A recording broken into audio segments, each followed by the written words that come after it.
Welcome to my allotment. Today I'm going to show you how to care for rhubarb, and we're actually going to split some as well.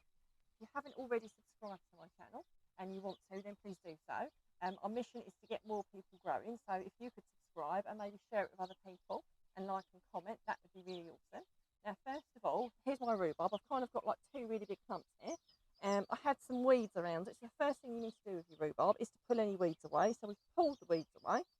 The other thing is to mulch it. You know, I've got horse manure on there, and you need to water it when it's dry. Obviously, when it's wet, at the moment I'm not watering it because we get plenty of rain. But in the summer when it gets really dry, and especially when I've just pulled some rhubarb, it's good to put a bucket of water over it, just to give it some water back. So hopefully it'll produce some more for you.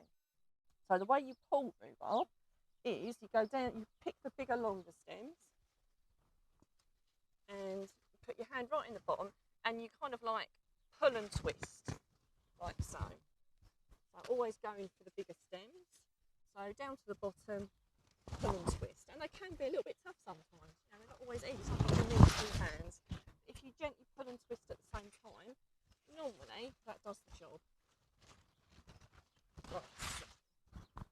The other aspect is sometimes you split your rhubarb. Now, the textbook way to split rhubarb is to dig the whole lot up and split it, and you often only do that if you want to move it or if your plants aren't very productive. Now my rhubarb has been here for a lot of years and it is productive year after year after year.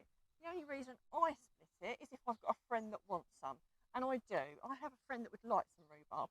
So what we've decided to do is we've just dug a little bit off the corner. It's almost growing out into the path, so we've got a spade and we've dug down deep, and we're just going to lift that little bit out, and that's for our friend a few doors up.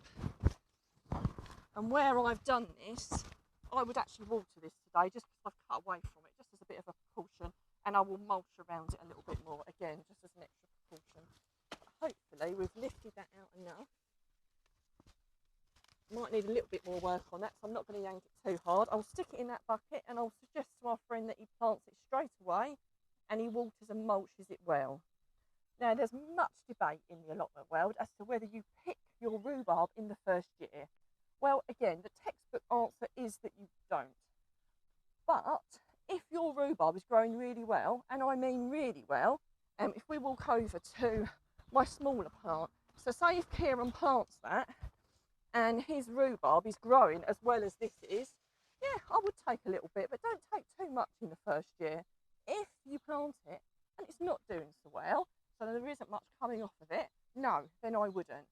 So do you know what? It's down to common sense. If you want to err on the side of caution and don't pick off of it in the first year, then don't. But in my opinion, if it's looking really good, you can take a little bit and treat yourself in the first year, but it's up to you.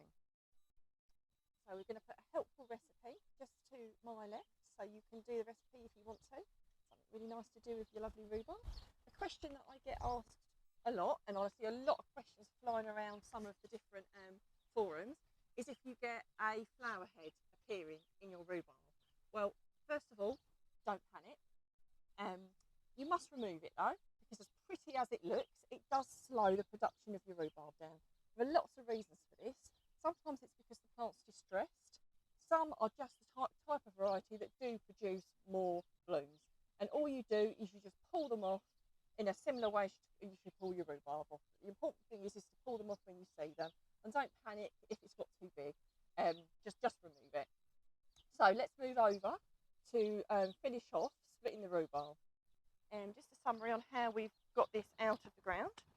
So if as you can see, there was the roots there. Now you're never going to dig right down and get right to the very bottom, because this rhubarb's been here many years. So you just have to cut it out as best you can.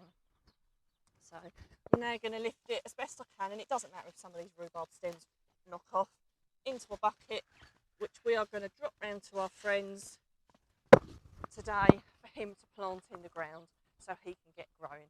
So I hope you've enjoyed watching this video, and please comment and like and get growing.